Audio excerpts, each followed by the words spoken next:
4th of December, 2009, Rawalpindi.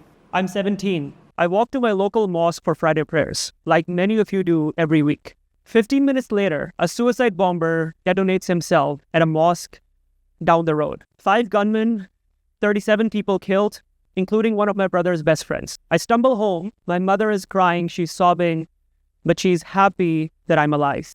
Men who had drawn walls around their version of Islam decided that everybody on the other side of that wall was Muslims killing Muslims in a mosque during prayer.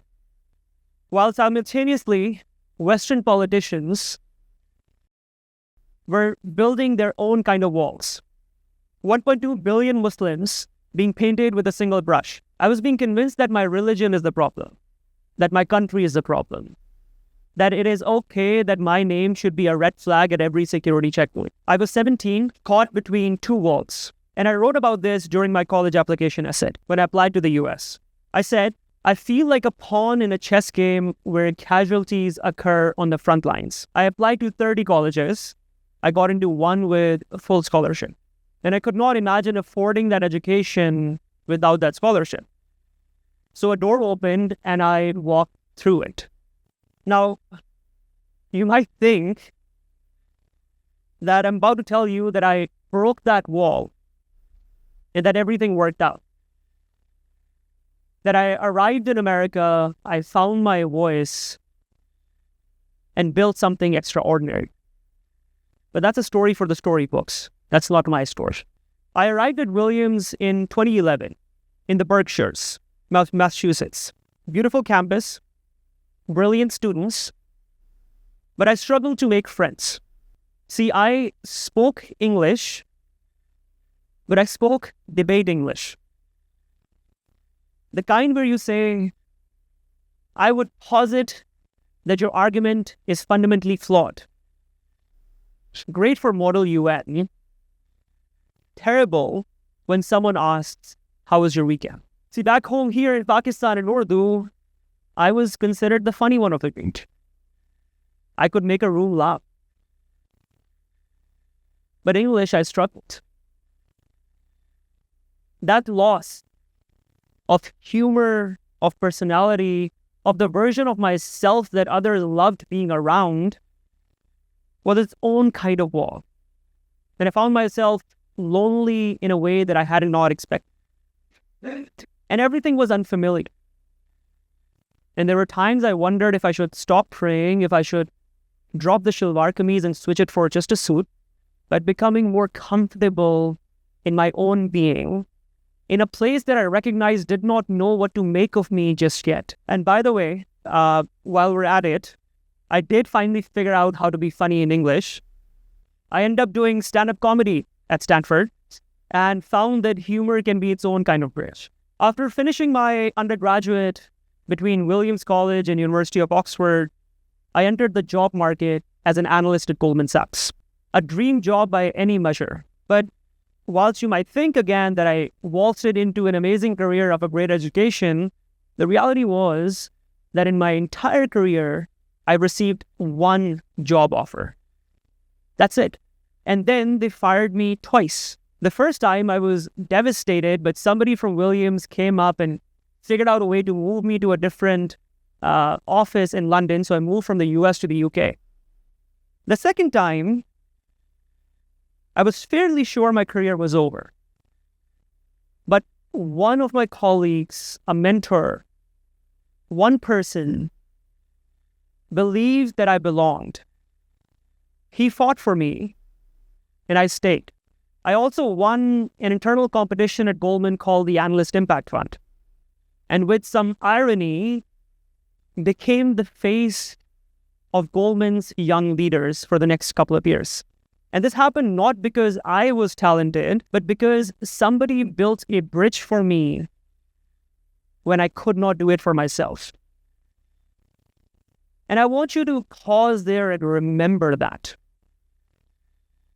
Because the story everybody tells you about success goes something like this. I worked hard.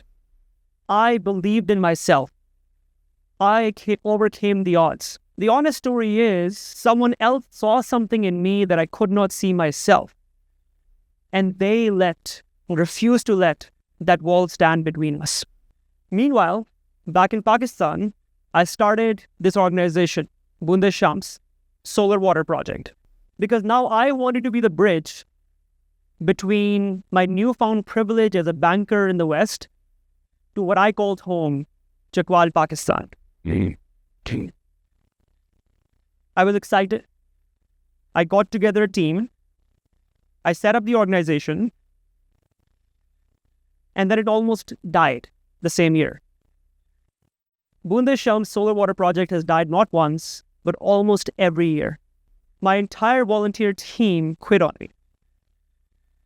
I was sitting at my apartment in London. It was 2 a.m. I was on the verge of crying, looking at my laptop, wondering, am I delusional? Could I actually do this? Or am I just some finance guy with a PowerPoint deck and a savior complex? First, you jump, and then you grow wings.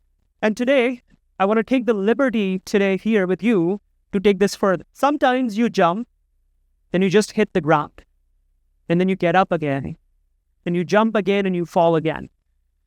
And the wings that we talk about here, they don't grow all at once. Why am I telling you all of this? Well, I tell you all of this because we're living through a moment in history where the entire world is doing what the Taliban did in that mosque that day, what the politicians did in their podium for years, but perhaps I was doing when I was hiding behind my broken English. We are busy building walls everywhere. Nationalism is surging on every continent. America first. Trade wars. Borders closing. The loudest voices all over the world saying the exact same thing. Close the gates. The outside is a threat. And what has that done? The largest pollution emitters pulling away from climate commitments, while Pakistan, which contributes less than 1% of global emissions, had a third of the country flooded 3 years ago. Artificial intelligence, the most transformative technology of our lifetime, being shaped by a handful of companies in a handful of countries for a handful of users. Well, the global south, us, 2/3 of the globe population, watches from behind some imaginary wall. But think about where we are today in Pakistan. Look where we sit. Last week, we hosted talks between the United States and Iran. Not New York, not Geneva, Islamabad. This place has been the crossroads of civilizations for centuries. Lahore itself being a bridge between empires long before many of these countries even existed. We are not a country built for walls. We are a country meant for bridges. The question that I'm asking us today is, do we remember that? So here I am today with you, trying to remember and remind. So I take you back to Chakwal, the village where Bondh-E-Shams started. That one project ultimately has become this, the Oasis box. A solar-powered water filtration system that can be shipped anywhere in the world, removes 99.99% of the contamination within water, and brings people access to clean water they did not have literally 10 minutes prior to us arriving. Today, over 600 of these units have been set up and operate across 9 countries, from Chakwal to Ye City to Ibn Taiz in Yemen to Cox's Bazar for the Rohingya refugees. It's become the reason I was invited to come talk to you today. Hundreds of people drink clean water, not because I had a plan, because the old solutions were broken. And instead of improving somebody else's broken system, My team and I broke it entirely. Then we started over. And I share that with you because I think that is what a bridge between Wall Street and a village in Pakistan looks like. It's ugly. It takes years. And if we start admitting to ourselves, neither side really has the answer. In 2021, 12 years after the mosque attack, 2 months after Kabul returned to the hands of Taliban, my brother and I were called to deploy our technology in Afghanistan. We said yes. The Taliban delegation showed up with automatic rifles. I was sitting across from the people who perhaps were related to the folks who attacked us. My hands were shaking, and I'm not going to pretend that I was being brave. I was terrified. But there were communities, my brother reminded me, that needed water that week in Afghanistan. And the only bridge between them and clean water was a conversation that perhaps I, out of ego, did not want to have. But we delivered the Oasis box. We got the water flowing. Because a bridge, my friends, does not require you to agree with the person on the other side. It just requires you to show up on your end. That's exactly what happened in South Sudan when I traveled there with my team. We arrived at the back of a pickup truck, welcomed by a 15-year-old holding a rifle to protect me and my team from aggressors. He was there to protect us, and as I nervously returned his smile, I remember thinking, this is it. This is what it looks like, ironically, when you stop giving speeches about impact and just show up. Last month, I completed my master's degrees at Stanford University, an MBA, and a Master's of Science in Climate with a focus on artificial intelligence. Perhaps think about the path I could have taken of staying back in the US. Maybe that is the most common path. But I think the most dangerous wall that we as a country have built is between our talent and our needs. We produce extraordinary people and then we export them. Our best people are building systems and improving systems in places thousands of miles away from where the impact is needed. For me personally, I remain committed to public service, whether that is climate policy, AI strategy, or water access. Because this moment right now is our moment. And the bridge between Pakistan's talents and Pakistan's needs requires people who are willing to cross over and come back home. Now, before I close, let me be very specific. On AI, let me just remind you that the most powerful LLMs already exist. We don't need to go find the next OpenAI. What we need are people committed to figuring out how to deploy them for our use cases. My team and I have started work on agriculture, on artificial intelligence for water detection, and for climate policy. And I'm happy to have a longer conversation on that. On climate, when others are retreating and where walls are going up, vacuums are going to form. This is our moment to step up and be leaders within the global south that come together to build these bridges. I've drawn with charcoal my entire life. It's something that most people don't know about. And I think there's a reason that I love it. It smudges. Yeah. You can't control it perfectly. But when it works, when the light and the shadow fall just right, it creates something that clean lines never could.